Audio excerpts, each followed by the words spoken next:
Guys ഇന്ന് വെള്ളിയാഴ്ചയല്ലേ അപ്പോൾ ഇന്ന് ചിക്കനും ബീഫും ഇല്ലാത്ത കറിയില്ല ഗൈസ്. നമുക്കിന്നൊരു ഈസി ചിക്കൻ മന്തി ഉണ്ടാക്കിയാലോ. ആദ്യം തന്നെ കുക്കർ എടുത്ത് അതിലേക്ക് ചിക്കൻ ഇടാം. പിന്നെ കുറച്ച് വെജിറ്റബിളും കൂടി ഇട്ട് കൊടുക്കാം. ക്യാരറ്റ്, ക്യാപ്സിക്കം, പകുതി ഉള്ളി, പിന്നെ ഇഞ്ചി വെളുത്തുള്ളി, പച്ചമുളക് ഇടിച്ചത്, തക്കാളി, മല്ലിച്ചപ്പ്, പിന്നെ കുരുമുളക്, പട്ട, 2-3 ഗ്രാമ്പു, ഒരു ഏലക്ക, അതൊക്കെ കൂടിയിട്ട് ചിക്കനിലേക്ക് ഇട്ട് കൊടുക്കാം. പിന്നെ ചില്ലി ഫ്ലെക്സും കളറിന് പകരം മുളക് പൊടിയാണ് ഇട്ട് കൊടുത്തത്. ഇനി മാഗി ക്യൂബ്, മുളക് പൊടി, കുരുമുളക് പൊടി, മസാലപ്പൊടി, പിന്നെ പെരിഞ്ചീരകം പൊടിച്ചത്, ആവശ്യത്തിന് ഉപ്പും ഓയിലും കൂടി കുഴച്ച് 2 മണിക്കൂർ റെസ്റ്റ് ചെയ്യാൻ വെച്ചതിന് ശേഷം ഹൈ ഫ്ലെയിമിൽ 2 വിസിൽ വരുന്നവരെ ചിക്കൻ വെക്കാൻ. ഇനി നമുക്ക് ചോറ് വെച്ചാലോ.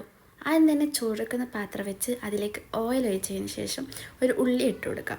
ഉള്ളി മൂത്ത് വന്നതിന് ശേഷം നമുക്ക് 1 ഗ്ലാസ് അരിക്ക് 1.5 ഗ്ലാസ് വെള്ളം എന്ന അളവിൽ നമുക്ക് വെള്ളം ഒഴിച്ച് കൊടുക്കാം. അവിടെ 2 ഗ്ലാസ് അരിയാണ് എടുത്തത്.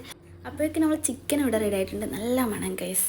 വെള്ളം ഉണ്ടെങ്കിൽ വെള്ളം വറ്റിച്ചെടുക്കണേ. നമ്മൾ ചോറ് ഇവിടെ റെഡി ആയിട്ടുണ്ടെങ്കിൽ നല്ല നെയ്ച്ചോറൊക്കെ ആക്കിയെടുക്കാം.